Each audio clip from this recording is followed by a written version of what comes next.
आवाज news true voice. నమస్కారం Awaaz news కి స్వాగతం। ఆగస్టు 22 బంద్ పిలుపు నేపథ్యంలో వైశ్య వికాస వేదిక చైర్మన్ కాంచము సత్యనారాయణ తన ఆవేదన వ్యక్తం చేశారు। ఇప్పటికే ఆగస్టు 21న 300 మంది వ్యాపారులతో 3 కిలోమీటర్ల ర్యాలీ నిర్వహించినట్లు తెలిపారు। మార్వాడీలు అక్రమ వ్యాపారాలతో స్థానికుల జీవనోపాధి దెబ్బతీస్తున్నారని ఆరోపించారు। వైశ్యులు పద్మశాలీలు కులవృత్తులను రక్షణ కల్పించేందుకు పోరాటం కొనసాగిస్తానని స్పష్టం చేశారు। కులవృత్తులను నాశనం చేస్తున్న వారిపై నిరంతరం ఉద్యమం కొనసాగిస్తానని ఆయన హెచ్చరించారు। మరో తెలంగాణ ఉద్యమంలో వ్యాప్తి చెందుతుందా? మీరు కూడా ఒక ఉద్యమ నాయకుడు, వ్యాపారంలో నష్టపోయిన బాధితుల తరపున, చారిస్ తరపున, వైశ్యుల తరపున పోరాడుతుంది। ఇది కూడా మరో తెలంగాణ ఉద్యమం అవుతుందా అన్న? ముఖ్యంగా ఆవాజ్ న్యూస్ ఉద్యమం జరుగుతాం। ఈరోజు జరుగుతున్నటువంటి గత 10 రోజుల నుండి జరుగుతున్నటువంటి పరిణామాలను మనం చూస్తున్నాం। మార్వాడి గుజరాత్ రాజస్థాన్ మార్వాడి వ్యాపారి హటావో, తెలంగాణ వ్యాపారి బచావో అనే ఒక వైశ్య వికాసం కార్యక్రమాన్ని తీసుకోవడం జరిగింది। దాంట్లో భాగంగా జరుగుతున్నటువంటి పరిణామాలను చూసి రీసెంట్గా ఎల్బీనగర్ నియోజకవర్గంలో దాదాపు 200 మందితో ఒక 2-3 కిలోమీటర్ల ర్యాలీ నిరసన చేపట్టడం జరిగింది। అంటే పర్టికులర్గా వైశ్య కమ్యూనిటీకి, తెలంగాణలో ఉన్నటువంటి వైశ్య కమ్యూనిటీకి ఈ మార్వాడి వ్యాపారం చేసే వాళ్ళకి ఇక్కడైతే బాగుంది। అంటే ఆర్థికంగా విధ్వంసం చేస్తున్నటువంటి సంగతి మనం చూస్తుంది। చాలామంది అవాకులు చౌకులు పడుతులు భారతీయ జనతా పార్టీ సంబంధించినటువంటి కొంత నాయకులు కావచ్చు, మాధవీలత కావచ్చు, లేకపోతే బండి సంజయ్ కావచ్చు, వాళ్ళు మాట్లాడేది అశాస్త్రంగా రోహింగ్యాలు ఉన్నారు కదా, ఇక్కడ వాళ్ళనేది దాన్ని అసలు ఓడిగుండుకు మోకాలకు లింకు పెట్టినటువంటి సందర్భం।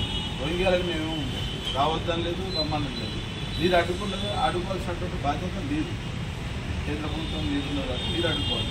అనవసరంగా మా మీద ఏదో హిందూ మతం మీద నెపం పెట్టే అసలు మార్వాడీస్ అనేటువంటి వాళ్ళు హిందూ మతంలో కాదు, ఒక చర్చకు దారి తీసుకొస్తే వాళ్ళు జైన్ తీసుకోరు, జైన మతం అని చెప్తారు। హిందూ మతం అనేది ఇట్స్ ఏ కల్చర్।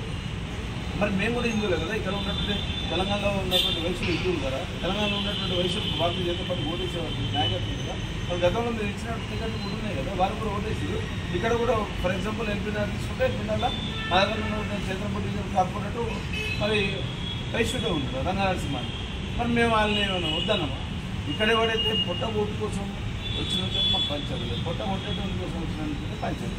ఎవడైతే వ్యాపారం ఇల్లీగల్ దందాలు చేస్తారో వాళ్ళ మీద మేము డిమాండ్ చేస్తున్నాం, డెఫినెట్గా మానుకోవాల్సినటువంటి పరిస్థితి అన్న। ఈరోజు బంధు పిలిపించింది కదా తెలంగాణ వ్యాప్తంగా, బంధు రూపాయలు ఇస్తే తాగి పడుకుంటారు, 2000 ఇస్తే తాగి పడుకుంటారు, లేకపోతే 90 కొట్టాడు పని చేస్తున్నాడు అనే ఒక భాష, అంటే అవహేళనంగా మాట్లాడుతున్నటువంటి సందర్భం అదే ఆత్మగౌరవం కదా। మేము ఈ గతంలో తెలంగాణ ఉద్యమంలో కూడా చాలా సందర్భాలు చెప్పడం జరిగింది సార్ కాబట్టి, సార్ తెలంగాణ వైశ్య బచావో, మార్వాడి పని హటావో అనే నినాదం తీసుకున్నామంటే ఆ రోజు తెలంగాణ ఉద్యమం జరుగుతున్నటువంటి నేపథ్యంలో ఈ ఇష్యూ డైవర్షన్ అవుతుంది, డైవర్షన్ కలిసి వాడు సెంటు అనేటువంటి బలవంతుడు అవుతారు, మనం బలవంతుడు అవుతుందని చెప్పి ఆ రోజు నుండి ఈ రోజు వరకు గత 12 సంవత్సరాల వెళ్ళి కూడా ఎప్పుడు కూడా వైశ్య కమ్యూనిటీ వైశ్య వికాస వేదిక అందులో 2018లో మేము ఏర్పాటు చేస్తున్నాం।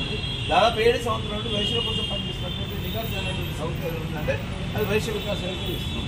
దాని ద్వారా ఈరోజు ఇంతమంది మాట్లాడినా పర్టికులర్గా ఎల్బీనగర్లో వైశ్య వికాస వేదిక అద్భుతమైనటువంటి ర్యాలీ చేయడం జరిగింది। దాని ద్వారానే మొత్తం యావత్ తెలంగాణ రాష్ట్రం కావచ్చు, ఆంధ్రప్రదేశ్ కావచ్చు, ప్రపంచానికి తెలియజేయడం మన నిరసన అనేది హక్కు। బలవంతుడు బలహీనుడు, బలవంతుడే బతకాలి, లేకపోతే బలహీనుడు బతకొద్దు, ఇంకొక అంటే గమ్మత్తైనటువంటి వాదన తీసుకొస్తుంది। మేము భారత పౌరుడుగా వాడు ఎక్కడైనా నివసించాం, మేము కూడా చెప్తున్నాం భారత పౌరుడు ఎక్కడైనా నివసించాం। గతంలో తెలంగాణ ఉద్యమంలో కూడా ఇదే మాట్లాడాం, ఆంధ్ర వ్యాఖ్యానం, మన ఆంధ్ర గోప్యాఖ్యానం, అంతకుముందు చెన్నైలో ఇడ్లీ సాంబార్ గోప్యాఖ్యాన నినాదం కూడా జరిగింది। కానీ అక్కడ కూడా ఏం చెప్పినాం, ఎవడైతే మా మీద మా ఆత్మగౌరవాన్ని దెబ్బతీస్తాడో వారి మీద మాకు పంచాం। మీరు వ్యాపార పరంగా ప్రభుత్వానికి ఎక్కువ చేసే ట్యాక్సీలు ఉన్నాయి, దునియా మీరు చేసేటువంటి ఇల్లీగల్ ఉందండి। అసలు కల్చర్కు తెలంగాణ కల్చర్కు మీ కల్చర్కు చాలా డిఫరెన్స్ ఉంది। మా కల్చర్ ఎప్పుడు కూడా మీరు మా సంస్కృతిలో మీకు భాగస్వామే కాదు। నిన్న కూడా భారీ ఎత్తున ర్యాలీ తీసుకొచ్చినారు, భారీ ఎత్తున ర్యాలీ కూడా నిర్వహించింది అన్న, దానికి మంచి స్పందన వచ్చిందని తప్పకుండా వైశ్య వికాస వేదిక వైశ్యుల కోసం పనిచేస్తుంది, తెలంగాణలో ఉన్నటువంటి వైశ్యుల కోసం పూర్తి స్థాయిలో పనిచేస్తుంది. వాళ్ళు రెవెన్యూ డివిజనా లేకపోతే జిల్లా హెడ్ క్వార్టర్ వరకు వాళ్ళని పద్ధతి చేయాల్సినటువంటి అంశం ఉంది. దాన్ని సీరియస్గా మేము కూడా చర్చ చేస్తున్నాం. మా వైశ్య సంఘాలు, అధిక సంఘాలు, ఆర్థిక విభాగాలు మొత్తం కలిసినటువంటి సన్నకారులు కావచ్చు, నేత కార్మికులు కావచ్చు, వృత్తిపరమైన ఉత్పత్తి కులాలు అందరూ కూడా కలుపుకొని ప్రజా ఉద్యమంగా మారుతుంది. దాని ద్వారా జరగబోయేటువంటి చేసేటువంటి కార్యక్రమం కూడా త్వరలో ఆల్రెడీ తెలంగాణ ఉద్యమాన్ని వ్యక్తి భుజస్కంధాలపై చేసుకుని తెలంగాణ తప్పకుండా అంటే ఒకరిద్దరు మాట్లాడినటువంటి సందర్భాలని రాయాల్సిన వాళ్ళు బెదిరిస్తున్నారు. మాకు నార్త్ ఇండియన్ పోలీసులు ఉన్నారు అంటే అదే తెలంగాణ బిడ్డలు, నేను తెలంగాణ ఉద్యమకారుని 14 సంవత్సరాలు తెలంగాణ ఉద్యమంలో పాల్గొన్న ఒక రాష్ట్రాన్ని సాధించిన దాంట్లో కీలకంగా ఈ కేసులో భయపడేటువంటి వ్యవస్థ కాదు. దయచేసి ఆ ప్రేలాపనలు, పిచ్చి ప్రేలాపనలు మానుకోవాలి. రెచ్చగొట్టేటువంటి వ్యాఖ్యలు చేస్తే మార్వాడి సమాజానికి